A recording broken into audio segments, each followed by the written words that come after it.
Θα είναι ένας παράδεισος, ειδικά το καλοκαίρι. Θα μπορούσα να πω ότι θα έμοιαζε και με λίγο δάσος. Θα υπάρχουν ψηλά δέντρα, παραγωγικά δέντρα. Κάθε εποχή θα έχει και το δικό της, ας πούμε, φρούτο λαχανικό.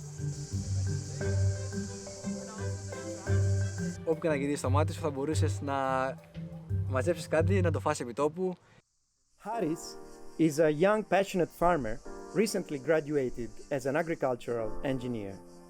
His farm lies in an agricultural area of the suburbs of Sparta at the foot of Taygetos mountain. Το κτήμα μου εδώ το συγκεκριμένο είναι 48,8 στρέμματα. Περίπου στα 30 στρέμματα είναι οι ελιές και τα υπόλοιπα είναι κάπου στα 20 στρέμματα οι ροδιές. Being aware that conventional farming practices are currently depleting lands and biodiversity, he's got a strong conviction that farming can be done in a very different way, tending towards regeneration. Καλλιεργούταν συμβατικά από τους γονείς μου. Εγώ όταν τα ανέλαβα πριν 1,5 χρόνο ξεκίνησα και το κάνω βιολογική γεωργία. Ό,τι παράγεται από εδώ το θέλω και για μένα, αισθάνομαι εγώ καλά δηλαδή. Να είναι φυσικό προϊόν, να μην έχει καμία πρόσμιξη από οτιδήποτε άλλο χημικό ή επεξεργασία και όλα τα σχετικά τέλος πάντων. His landscape is dominated by olive and orange groves. Haris' farm faces the very common challenges of soil compaction and tree diseases due to lack of available nutrients and microbiological diversity and activity, as well as environmental stress.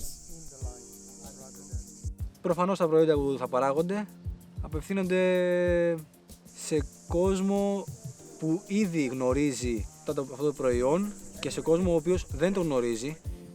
Είναι μια ευκαιρία να το γνωρίσουν και να δουν ότι είναι σωστό και κάτι που πρέπει να ακολουθήσουν για την υγεία τους πάνω απ' όλα.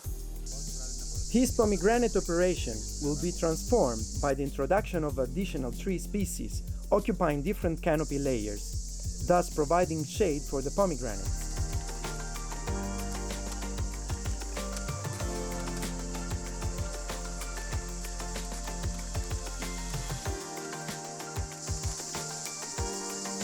We have chosen fast-growing tree species intercropped in the existing tree lines.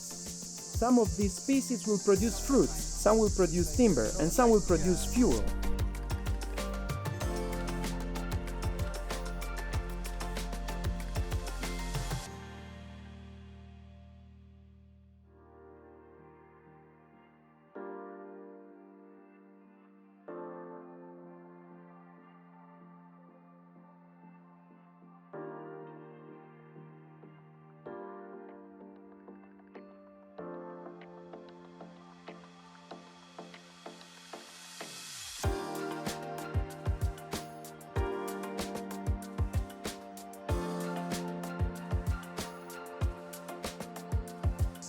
We will introduce regenerative practices such as compost production, green manures, as cover crops, as well as liquid biofertilizers and microorganisms inoculums.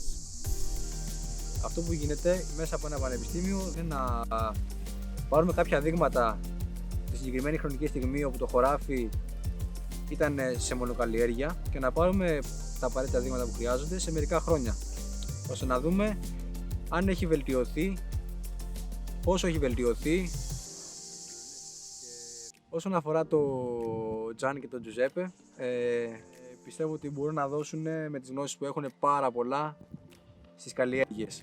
Η Σάιλα είναι, ας πούμε, επικεφαλής του προγράμματος. Είναι αυτή που με παρακίνησε και με έφερε σε επαφή με όλους όσοι χρειάστηκαν για να μπορέσω να πραγματοποιήσω το έργο. One of the strategies is to produce as much agricultural inputs on site, as well as transforming other farm wastes, which normally cause pollution or represent high management costs, into very valuable resources for increasing the fertility of our soils.